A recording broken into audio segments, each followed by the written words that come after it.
وسلم على رسوله الكريم. أما بعد فأعوذ بالله من الشيطان الرجيم. بسم الله الرحمن الرحيم. الرحمن علم القرآن خلق الإنسان علمه البيان. وقال تعالى في مقام آخر: قل هل يستوي الذين يعلمون والذين لا يعلمون إنما يتذكر أولو الألباب. صدق الله العلي العظيم.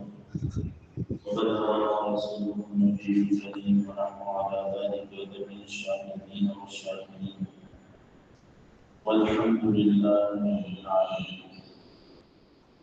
سبحانك لا علم لنا إلا ما علمتنا إنك أنت العليم الحكيم. سبحانك لا علم لنا إلا ما علمتنا إنك أنت العليم الحكيم. سبحانك لا علم لنا إلا ما علمتنا إنك أنت العليم الحكيم. رب اشرح لي صدري ويسر لي أمري واحلل عقدة من لساني يفقهوا قولي.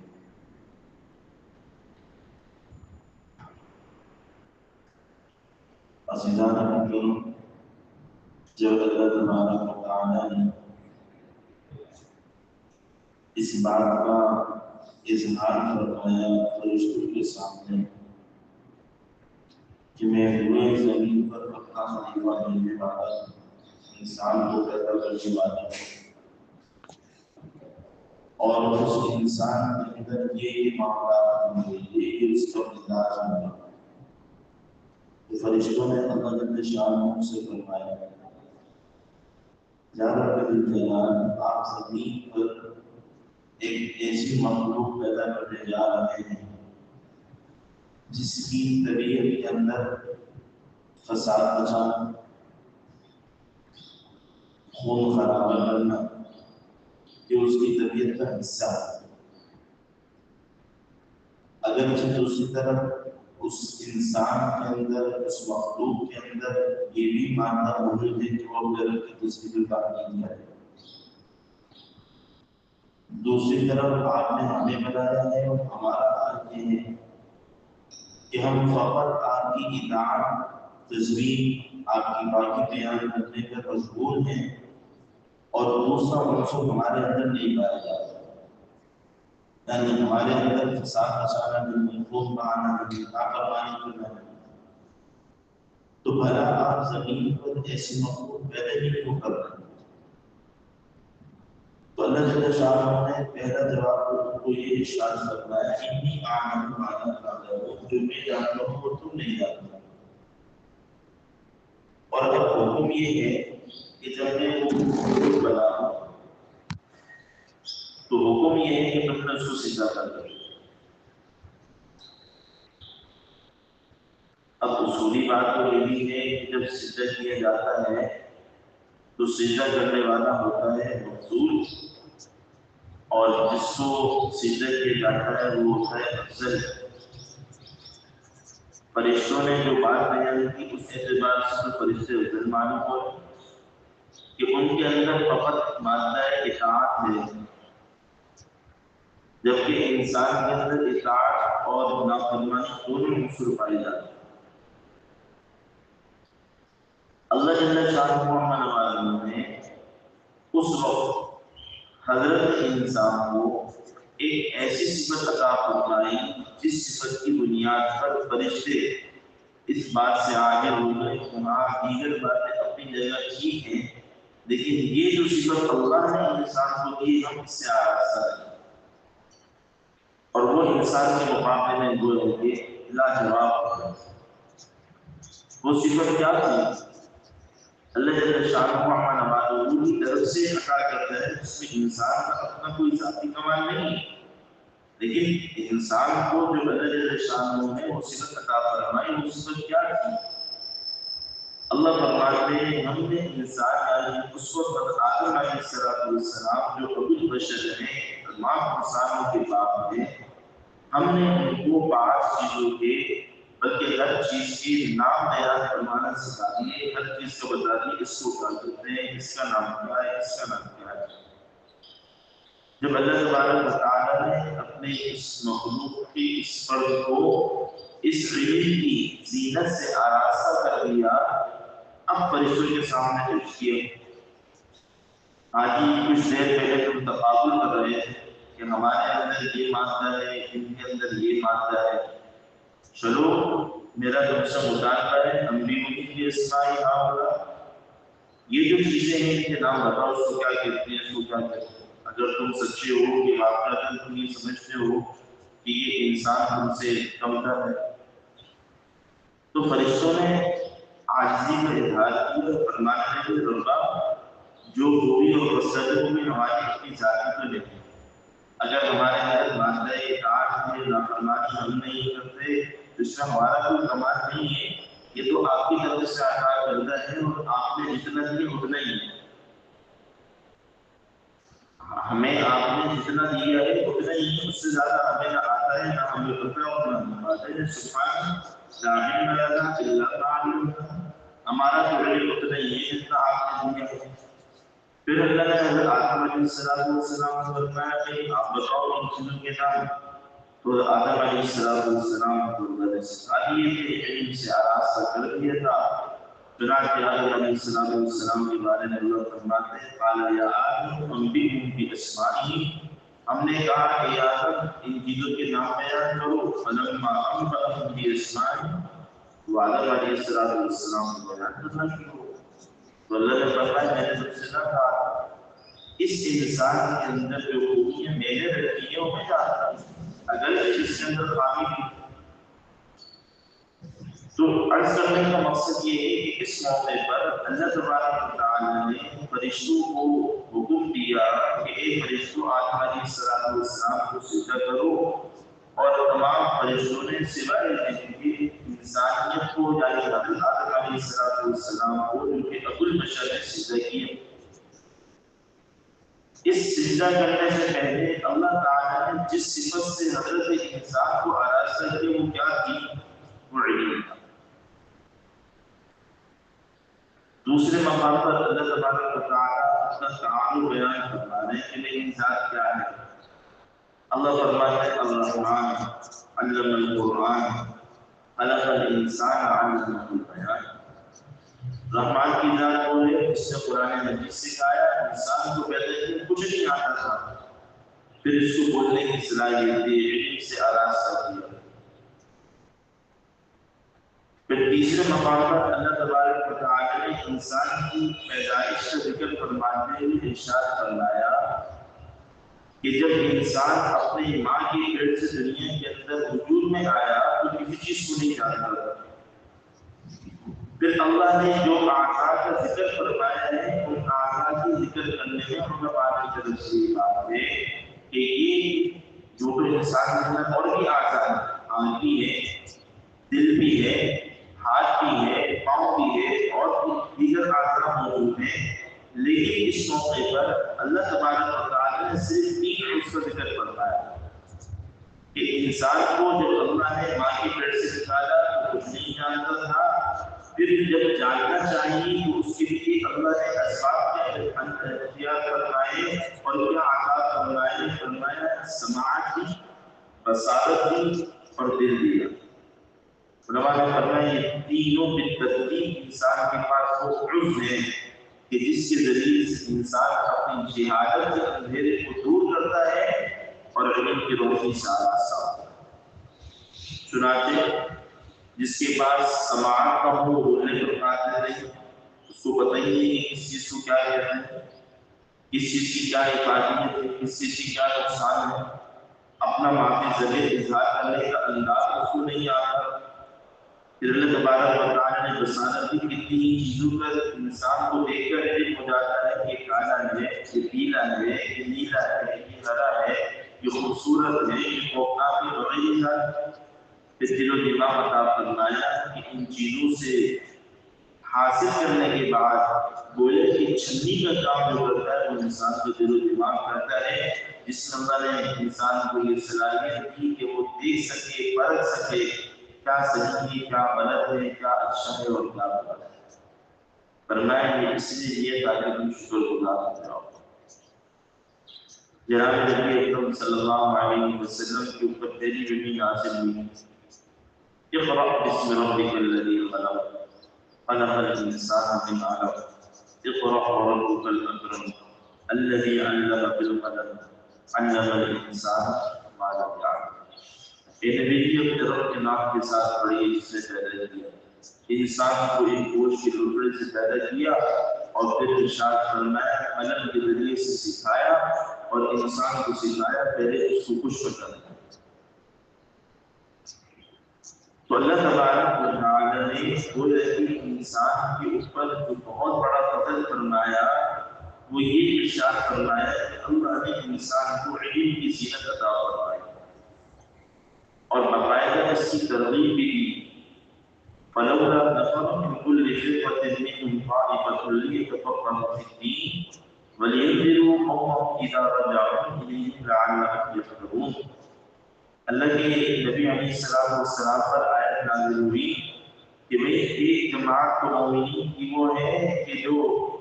اللہ کے راستے میں چلی جاتی ہے، دین کی تبلیغ میں چلی جاتی ہے، دین کی اشاعت میں چلی جاتی ہے، جہاد کرنے کے لیے چلی جاتی ہے، تشکیل میں چلی جاتی ہے۔ ایک جماعت ایسی ہونی چاہیے جو آپ کے در پہ رہے، علم سیکھیں، جب وہ جماعت واپس آئے تو اس کو علم سکھائے۔ ایک حدیث مبارکہ میں آپ علیہ السلام نے اس بات کا شکوہ فرمایا کہ بھئی یہ شہر والوں کو کیا ہو دیہات والوں کو سکھاتے ہیں، دیہات والوں کو کیا ہو تو شہر والوں سے سیکھتے ہیں۔ پھر ایک موقع پر آپ علیہ السلام تشریف لائے تو دیکھا کہ حلقے لگے ہوئے ہیں، ایک حلقے میں اللہ کا ذکر ہو رہا ہے، ایک حلقے میں مسئلہ بیان کرنا اور علم کا سیکھنا سکھانا چل رہا ہے۔ فرمایا دونوں حلقے خیر کے ہیں، لیکن اس حلقے کو اختیار فرمایا جس سے سیکھنے سکھانے کا عمل تھا اور ارشاد فرمایا کہ مجھے تو معلم بنا کر بھیجا گیا، مجھے تو معلم بنا کر بھیجا گیا۔ تو جناب نبی اکرم صلی اللہ علیہ وسلم نے جب فضائل بیان فرمائے تو اس فضائل کے اندر اہل علم کی فضیلت کو دیگر نیک کام کرنے والوں پر حاوی قرار دیا۔ چنانچہ ارشاد فرمایا کہ ایک طرف ہزار عبادت گزار ہوں اور ایک طرف دین کی صحیح سمجھ رکھنے والا شخص ہوں۔ فرمایا کہ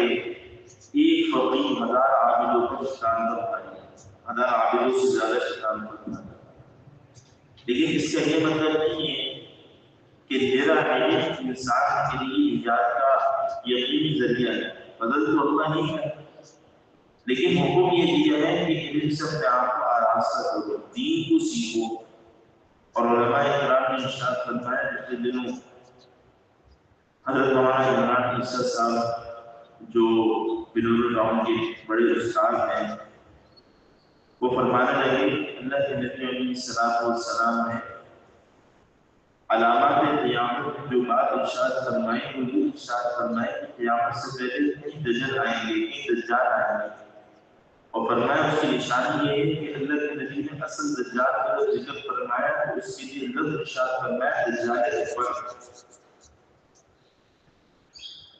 اس سے معلوم نہیں ہوا کہ اس سے پہلے دجال آئیں گے، علماء نے فرمایا اس کا مطلب یہ ہے کہ فتنے آئیں گے، اور فرمایا موجودہ دور کا فتنہ وہ ہے اس کو آج ہم سمجھتے ہیں اور اس کو عنوان دیتے ہیں جناب نئی ٹیکنالوجی، سوشل میڈیا اور الیکٹرانک میڈیا۔ اس کے ذریعے سے ہم اپنا دنیاوی فائدہ جو حاصل کر سکتے ہیں وہ تو کریں کہ بنایا اس کو اس لیے کیا ہے۔ مثال کے طور پر ایک آدمی کو یہ دیکھنا ہے کہ فلاں جگہ جانا ہے، کتنا رستہ ہے، میپ کے ذریعے سے یہ تلاش کرنے کے لیے رستہ کون سا ہے، کتنی دیر کا ہے، کتنی دیر لگے گی پہنچنے میں اور اس کی لوکیشن کیا ہے، اس سے انسان فائدہ حاصل کر سکتا ہے۔ اچھا، اس چیز کے اندر جو ٹیکنالوجی کے اندر جو چیز رکھی گئی ہے اس کے اندر خود نہیں، انسان کی محنت ہے، انسان کے اس میں پیچھے عمل رکھل ہے، جیسا اس سے رکھی وہ ویسا بتا رہا ہے۔ اسے اسی چیز کو اگر ہم لے لیں تو اسلام کے لوگ غلط سمجھتے ہیں کہ اگر پرانا کوئی رستہ ڈالا دیا تھا اور وہ رستہ ختم ہو گیا اور نیا رستہ بنایا گیا اور وہ نہیں کیا گیا تو میں تو پرانا رستہ بتایا۔ مثال کے طور پر ایک جگہ پٹری نہیں بچھی ہوئی تھی پہلے وہ رستہ بنا ہوا تھا، پٹری بچنے کے بعد اس رستے کو اپلوڈ نہیں کیا گیا، وہاں سے جو گاڑی جاتی ہے تو وہ اسی لیپ پہ کہہ رہا ہے ادھر جاؤ نہ پٹری سامنے ٹرین کھڑی کیسے جائے۔ اچھا اس اعتبار سے اگر انسان کو نقصان ہوا تو وہ عارضی ہے، دنیاوی ہے، لیکن اگر کسی چیز کے ذریعے سے انسان یہ سمجھے کہ جناب یہ دین سیکھنے کا آلہ ہے، دین سیکھنے کا مستقل ذریعہ ہے، تو ایسی صورت میں انسان دھوکہ کھائے گا، اور اگر دھوکہ کھائے گا تو بڑا خطرناک کھائے گا، اور یہ نقصان انسان کا عارضی نہیں ہوگا بلکہ دونوں جہاں ہوگا۔ اس لیے ارشاد فرمایا کہ اللہ کے نبی علیہ السلام نے جس ترتیب پر حضرات صحابہ کرام رضی اللہ تعالیٰ عنہم اجمعین کو سکھایا، اور حضرات صحابہ کرام نے جس محنت سے دین کو سیکھا اور آگے سکھایا، اور ان سے سیکھنے والوں نے جس قربانی سے دین کو سیکھا، یہی طریقہ در حقیقت علم سیکھنے کا بھی ہے اور علم کی روحانی حاصل کرنے کا بھی۔ ورنہ اس کے علاوہ جو موجودہ دور کے اندر طریقے ہیں، ان طریقوں کے اندر انسان کی معلومات میں شاید اضافہ ہو جائے، لیکن روحانیت اور اس کی اثر جو ہے وہ انسان حاصل کرنے سے عمومی طور پر محروم رہ جاتا ہے۔ سب سے بڑی بات یہ ہے کہ اللہ کے نبی علیہ السلام کی حدیث مبارکہ کی روشنی میں کہ دین کلہ ادب، دین سارا کا سارا ادب کا نام ہے۔ جب انسان کسی اس طرح کے آلے سے دین کو سیکھتا ہے تو اس کا ادب تو کوئی نہیں ہوتا، کیا ادب کرے؟ اور جب انسان بغیر ادب کے کوئی علم سیکھتا ہے تو بے ادب آدمی کی علم کے اندر اگر معلومات آ جاتی ہیں لیکن عمل کے وقت پر اس کو عمل کرنا اس پر نصیب نہیں ہوتا۔ یہ بے ادبی کا ایک بہت بڑا وبال ہے کہ آدمی اگر کسی علم کو بے ادبی کے ساتھ سیکھتا ہے، ادب کے بغیر سیکھتا ہے، تو اس کا وبال یہ ہے کہ اس کو عمل کے وقت عمل کرنے کی توفیق نہیں ہوتی، بے عمل ہی رہ جاتا ہے بے عمل۔ اس لیے میرے محترم بھائیو، اللہ جل شان محمد والد نے ہم پر یہ احسان فرمایا ہے کہ ہمارے لیے ایسے مواقع فراہم کیے، ایسے حلقے اللہ جل شان محمد والد نے میسر فرمائے کہ ان حلقوں میں بیٹھ کر ہم دین کا علم حاصل کریں، جس کو اللہ کے نبی علیہ السلام نے ارشاد فرمایا کہ دین کا سیکھنا ہر مسلمان کے ذمہ فرض ہے۔ علماء نے کہا ہے کہ اتنا علم سیکھنا تو فرض ہے کہ جس کے ذریعے سے اس کی دین کی اور رات کی جو زندگی ہے وہ شریعت کے مطابق گزر سکے۔ کل قیامت کے دن آدمی اللہ تبارک و تعالیٰ کے سامنے اگر جواب دینے کے لیے کھڑا ہوا اور پوچھا گیا کہ بھئی یہ کام کیوں نہیں کیا، تو وہ یہ جواب دینا اپنے لیے قابل کافی نہ سمجھے کہ جناب میں نے اس لیے یہ عمل کیا کیونکہ مجھے پتہ چلتا میں نے سیکھا نہیں، اس سیکھنے کے مواقع سے سیکھا کیوں نہیں، جو سجود کیوں نہیں کی، یہ تو تمہاری ذمہ داری بنتی ہے کہ تم اس کو سیکھ کے معلوم رکھتے۔ جیسے ایک آدمی روڈ پر گاڑی لے کر نکل جائے اور وہ ٹریفک قانون کے خلاف ورزی کرے، کسی اشارے کو صحیح نہ سمجھ سکے اور غلط راستہ اختیار کر جائے، ٹریفک پولیس والے اس کو پکڑے اور اس سے پوچھیں کہ بھئی تم نے یہ قانون جو کیا اور وہ کہے کہ جناب مجھے تو پتہ نہیں تھا کہ یہ جو، تو کیا خیال ہے اس کے لیے مطلب قابل معافی ہوگا؟ بھئی جب تم گاڑی لے کر نکلے ہو تو یہ تمہاری ذمہ داری بنتی ہے کہ تم اس قوانین کو معلوم کرو کہ قانون کی نظر میں کیا چیز صحیح ہے، کیا چیز غلط ہے، کس نشان کا کیا مطلب ہے، جو نشان بنا ہوا ہے اس کی اتباع کیوں نہیں کی۔ تو میرے محترم عزیزو، لہٰذا ایک تو ہمیں اپنی زندگی میں اس بات کو لانے کی ضرورت ہے کہ ہم چاہے عمر کے کسی حصے میں بھی ہم علم سے اپنے آپ کو ماوراء نہ سمجھیں، سیکھیں کہ ہم سے اپنے آپ کو ماوراء نہ سمجھیں، مستقبل نہ سمجھیں، بلکہ زندگی کے ہر عمر کے حصے میں آدمی کی یہ کوشش ہو کہ جناب میں سیکھوں۔ اور یقین جانیے علماء فرماتے ہیں کہ جب تک انسان کا مزاج میں یہ رہے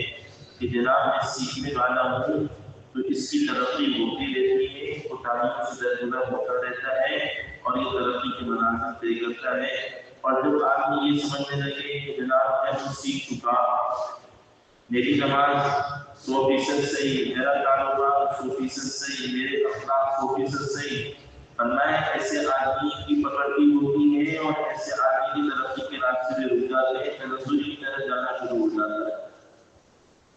دوسروں کو حقیر سمجھنے کی وجہ سے، خود کو بالا سمجھنے کی وجہ سے اللہ کے نبی نے اس بات کے اوپر کے دھوکے میں وقت نہیں ہوں، لہٰذا سب سے زیادہ مجھے اس جواب میرے پر تنبیہ فرما دی اور سفر کروا دی کہ بابا حضرت موسیٰ علیہ السلام نے جو یہ بات فرمائی کہ میں اس وقت مجھے اللہ کا نبی ہوں، سب سے زیادہ علم میرے پاس ہے، تو اللہ تبارک و تعالیٰ نے فرمایا ذرا سیر تو کیجیے، فلاں جگہ جائیے، فلاں صاحب سے ملیے اور ان سے علم حاصل کیجیے۔ پھر وقت کا نبی اللہ کے حکم کی بنیاد پر داخلے کی شرط کو سامنے رکھتے ہوئے ان کی صحبت میں رہے اور ان کے معاملات کو دیکھا تو اپنے علم کو ان کے مقابلے میں پیش پایا، کچھ بھی نہ پایا، اور سامنے والے نے یہ بتایا کہ یہ میرا اپنا ذاتی کمال نہیں، یہ اللہ کی طرف سے عطا کردہ چیز ہے، یہ اللہ کے حکم کی بنیاد پر ہوا ہے۔